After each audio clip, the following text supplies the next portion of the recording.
नमस्कार, मैं हूं विनोद महला। आप देख रहे हैं दा मुद्दा। पूर्व मुख्यमंत्री मनोहर लाल कैबिनेट मंत्री बन गए हैं। अब केंद्र की सरकार में उनका राज चलेगा। तो देखिए, हरियाणा में उनके बहुत सारे चहेते लोग हैं, बहुत सारे लाडले हैं। कईयों को उन्होंने ओएसडी पद पर भी रखा है। बीच बीच में कहीं बीच में छोड़कर भी चले गए थे, फिर दोबारा ओएसडी भी बने हैं और कईयों ने लगातार लंबे समय तक इस पद पर सेवाएं दी हैं। अब मनोहर लाल हरियाणा के मुख्यमंत्री नहीं रहे हैं, नायब सैनी मुख्यमंत्री बन गए हैं। तो ये जो अपनी ये ओएसडी की नौकरी छोड़ चुके हैं, अब इनकी इच्छा यही है कि वो भारतीय जनता पार्टी के टिकट पर विधानसभा का चुनाव लड़े। जो उनका राजनीतिक भविष्य है उसे मजबूत करे, सुरक्षित करे।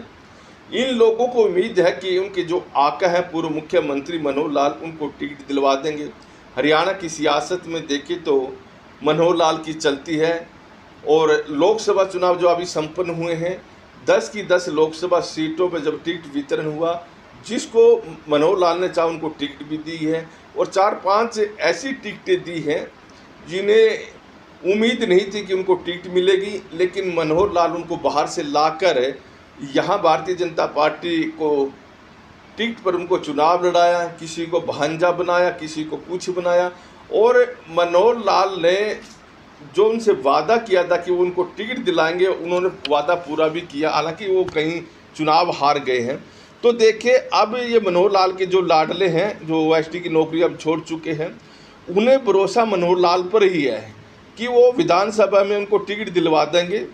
हालांकि मुख्यमंत्री नायब सिंह सैनी है। इन लोगों का मानना यही है कि चलनी मनोहर लाल की है। हाईकमान के अंदर जितनी पकड़ मनोहर लाल की, इतनी नायब सिंह सैनी की नहीं है। और मनोहर लाल जो भी चाहते हैं पिछले 9.5 सालों में अब तक वो उन्होंने काम करवाया। जिनको उन्होंने चाहा कि ये राज्यसभा का सदस्य बनना चाहिए, उनको राज्यसभा का सदस्य भी बनाया। और जो उन्होंने चाहा कि ये राज्यसभा का सदस्य नहीं बनना चाहिए, वो राज्यसभा के सदस्य भी नहीं बने हैं। और जिनको उन्होंने चाहा कि ये प्रदेश अध्यक्ष नहीं रहना चाहिए, वो प्रदेश अध्यक्ष भी नहीं रहे हैं।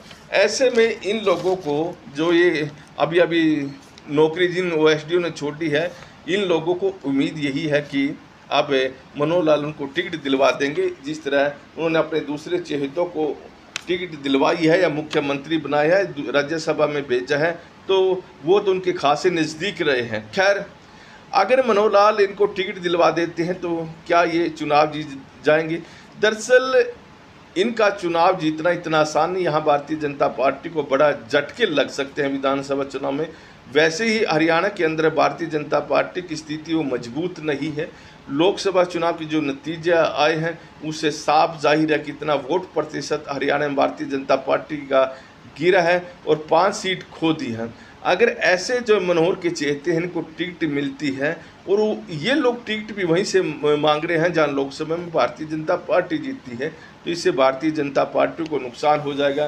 क्योंकि इन लोगों ने जनता के लिए काम नहीं किए जब ये ओएसडी थे, बल्कि जनता जब इनके पास जाती थी उन्हें लगता था कि उनके विधानसभा के जो ये ओएसडी बने हुए हैं मुख्यमंत्री के, उनकी ज़्यादा सुनवाई करेंगे। लेकिन इन लोगों ने जनता को दुत्कारा है। उस समय इन लोगों ने सोचा नहीं था कि वो विधानसभा का चुनाव लड़ेंगे। इक्का दुक्का ने सोचा भी होगा, लेकिन कहीं ना कहीं इनकी वजह से जो दूसरी विधानसभा है जहाँ भारतीय जनता पार्टी हारी है, वहाँ के लोगों को इन लोगों ने ज़्यादा दुत्कारा है।